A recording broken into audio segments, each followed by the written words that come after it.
Show him the money, folks. LA Clippers coach Ty Lue has signed a new deal through the 2029 season that will make him one of the NBA's highest paid coaches at approximately $14 million per year. Sources telling ESPN, Lue has gone 184 and 134 in 4 seasons with the Clippers. But yesterday, when talking about the Clippers star player Kawhi Leonard, Stephen A. had a strong take. Spicy.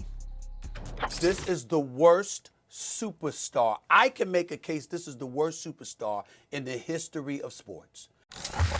He makes no effort to promote the game, to promote his team, to promote the NBA brand. Zero. Even, do y'all know with his New Balance commercials, you had little kids speaking because he wouldn't talk?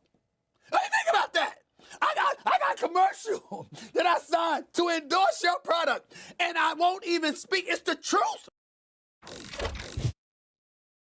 Well. The worst superstar in the history of sports. He's the worst superstar in the history of sports? 2014 NBA Finals. He made LeBron James say, damn. One of the great moments of my memory of LeBron's career. He's at the foul line. Kawhi's out of the game. He's trying to lead the Heat to a comeback. You can find it on YouTube. It's an all-time clip. He hears the buzzer ring. He turns over his shoulder and sees Kawhi come in the game. And he says, damn.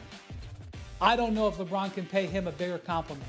He wins the Finals MVP. 2017, arguably the greatest team in NBA history. 2 MVPs in their primes, the Golden State Warriors, Kevin Durant, Steph Curry. Kawhi was gonna pull it off. The Spurs were ahead in game 1. He sprains his ankle on Zaza Pachulia. That might have robbed us from an unbelievable upset there because he was coming. 2019, he goes into Toronto. Who's ever won in Toronto? They never won anything before he got there, never won anything after. Takes down Embiid with a game winner at the buzzer of Game 7. Game winner at the buzzer of Game 7. Go find how many of those exist in the history of the NBA. Goes down 2-0 to Giannis. He comes back, leads 4 straight victories. He powered that. Plays the Warriors in the final. It was unfortunate that Durant was hurt. Plays an absolutely brilliant series. Wins his second Finals MVP. That's 2 Finals MVPs. Absolutely, Stephen A., he has had injuries. Absolutely, he has been high maintenance, and his time with the Clippers have been a failure. Earlier this season, he was playing as good a basketball as he's played in his career. He was playing brilliantly, and that's why he made All-NBA. And by the way, he met the 65-game threshold. He was awesome this year, and he got hurt.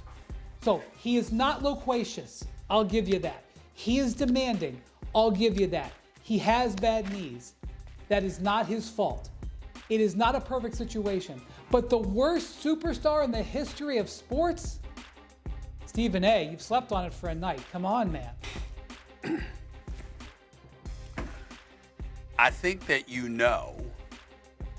based off of what I said, I didn't stutter. I meant every word I said. And every word that you said, respectfully, is utterly irrelevant. Because I specifically stated the worst superstar, meaning I'm acknowledging he's a superstar talent. He gets on the basketball court when healthy. He's one of the best players on the planet. He's an absolute winner in terms of he produces, he wins championships, he's a 2-time champion, 2-time NBA Finals MVP. This brother is a difference maker. One could easily argue if he hadn't landed on Zaza Pachulia's foot in that series against Golden State, they'd have had a shot at beating Golden State because of how fantastic he was. They were winning. They were beating Golden State that game. And Golden State had Kevin Durant. This brother is something special as a talent. That's why I called him a superstar. But when I said the worst superstar, I'm thinking about the money you get paid. I'm thinking about your availability. And I'm thinking about how you conduct yourself knowing you're unavailable. This man has missed 46% of his games. He has missed 60% of his playoff games. He's missed 15 of the last 19 playoff games. Again, legit injuries, no fault of his own. But he always makes sure to get paid. He always makes sure he's well enough. Somehow, some way, conveniently, he's well enough to get that contract signed, and then all of a sudden he can't play. I used this analogy yesterday. I talked about how Paul George, and I said this on Podcast P, sitting right in front of Paul George last year. I said, Paul, you go down. We're like aghast. We're like, oh my God, is his career over? I mean, the injury looked that nasty. We hope that you're okay. We've seen Kawhi Leonard drop 38, walk off the court looking absolutely fine. Next day we hearing he ain't available. And oh, by the way, the coach didn't even know he wasn't available. He had shoot around at 10 in the morning. It's 4 o'clock in the afternoon, and he get word you can't go in 2 hours to play a basketball game, okay?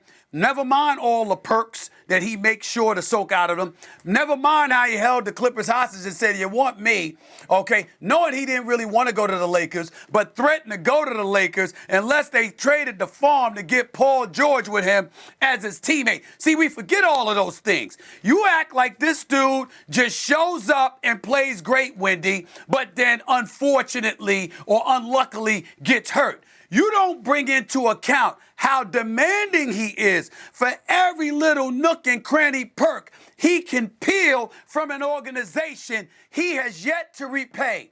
Since he arrived in Los Angeles in the 2019-2020 season, 244 players in the National Basketball Association have been more present on the basketball court than him. You know I'm telling the truth there. I got my facts. 244 players, okay? They haven't won a playoff series since 2021. Does he market the franchise? No. Does he market the NBA? No. In his own damn commercials, he don't speak. They got little kids speaking because he can't speak. You can take the money, though. You can take the money, though. You can wear the sneakers, you can take the money, but you can't speak in a commercial. Everybody has to work around him.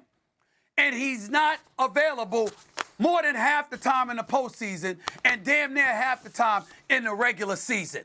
Don't get me started with Kawhi Leonard. What I'm saying is this. When you think about a superstar, you're not just thinking about their on-court performance. You're thinking about marketability. You're thinking about somebody who can be the face of the franchise, that has people walking to the turnstiles because of them. That's the marquee, and exhausts every means and every measure to make sure that he shows up because he knows that's what the fans are looking for. Allen Iverson didn't want to practice. That brother wanted to be at the games. Michael Jordan was exhausted for an inordinate amount of obligations. And even Isaiah Thomas praised him and how he showed up in Toronto when they were an expansion franchise because he knew that the people came to see him. You know Kobe was like that. We know LeBron is like that. True superstars that understand that the marquee is them, their name, their cachet, and everything that comes with it. They embrace it, they accept it, they want it. And that's what it comes down to. And let me get a little bit personal. I can't shine their shoes, never could, on my best day, okay? I'm doing something totally different. But working for the worldwide leader, Wendy, you know it comes with its challenges and its responsibilities. They say, I'm the face of the franchise. What's the first thing I do? I show up. You got to show up, bro. And I'm not talking about just on TV to do the shows. How many times have you come up to me, Wendy, and damn, do you ever sleep? You're doing this, you're doing this, you're doing this, you're doing that. I mean, take a break. Do I have to tell you what Tony Kornheiser and Mike Wilbon tell me all the time? Do I have to tell you what even the late, great Stuart Scott used to tell me and John Saunders? You know, when you are the dude, you got to answer the call. It's not just about your performance. It's about your commitment to uplifting the collective whole. That's what winners do. And I'm telling you right now, when it comes to the cachet, the title of being a superstar, Kawhi Leonard is a nightmare. He is a nightmare. He is absolutely brilliant and spectacular and great playing. But everything else that comes with what a superstar is supposed to come with, he is a nightmare.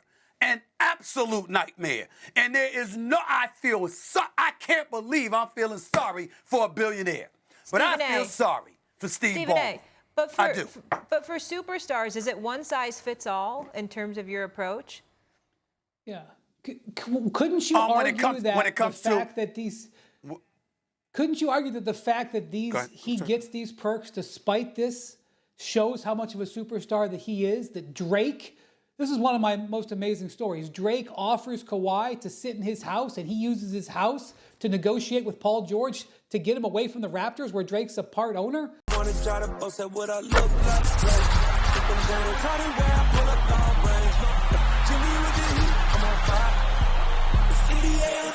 NBA